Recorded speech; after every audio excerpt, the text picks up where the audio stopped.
Welcome to the first house party of 2022. My name is KJ, and I'm the student pastor here at the chapel.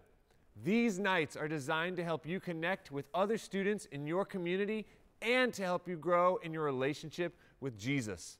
And if you're at the Hull Street house party, make some noise for your new leaders. They're some of my absolute all-time favorite people. And I'm really looking forward to what God is going to do and how He's going to move throughout these groups this year.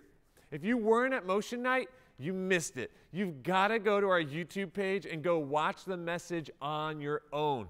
It has the power, I believe it has the power to change your life.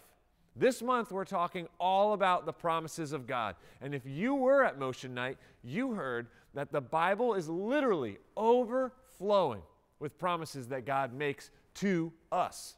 We also asked the question, can God be trusted? The verse we'll look at tonight, we also discussed at Motion, so you might recognize it. I shared that John 10:10 is one verse that has two promises within it. It says, the thief's purpose is to steal, kill, and destroy. But my purpose is to give them a rich and satisfying life. That's Jesus talking to his listeners. Promise one is that the thief's purpose, or Satan's purpose, is to steal, kill, and destroy our lives.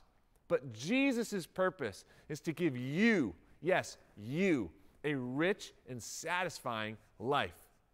So, the question remains, can Jesus be trusted?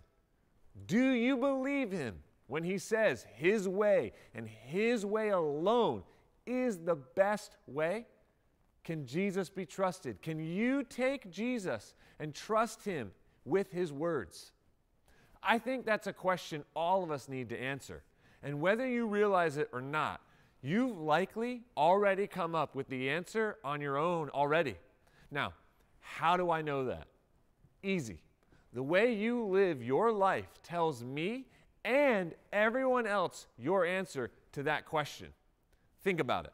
If you believe that God can be trusted, your life would be a reflection of that belief. The way you conduct yourself would show that you believe God's way is a better way. So, for example, the friends you have would point you in the right direction. The way you treat others would allow Jesus to shine through you. The way you handle situations, pressures, difficulties, and a variety of life's circumstances would demonstrate to the world around you that Jesus is on the throne of your life. And even though you may not understand it or still have questions, you trust him with the outcome. You trust that even when you're in a storm, he's going to see you through it. You trust that while you may feel alone, you know he will never leave you. But the opposite is also true. If you believe that God can't be trusted, your life likely reflects that belief too. Sure, I know Jesus. Sure, I may be a Christian, but a rich and satisfying life? Jesus may have said it, but I don't buy it.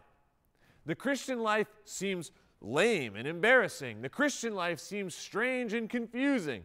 Rich and satisfying? More like restrictions, rules, and no life. KJ, I've seen Christians. They don't seem like their lives are better than those who don't believe. So it must just not apply to me.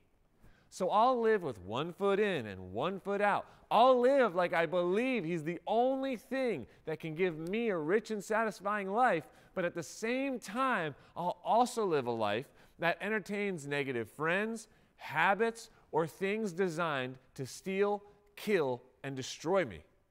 Why would we believe that only Jesus can give us deep richness and satisfaction, but at the same time also be okay with the lie that Satan's way is equally as good for us?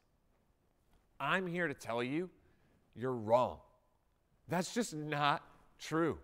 We either believe what Jesus said or we don't. Either all of it is true or none of it is.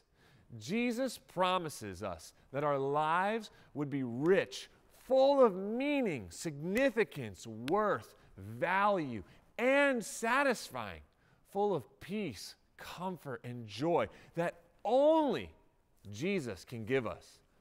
Everything else around us promises to be rich and satisfying, but everything else will always, always fall short. But I can promise you this: only the promises of God stand forever. In a few minutes, we're going to break up and talk more about all of this.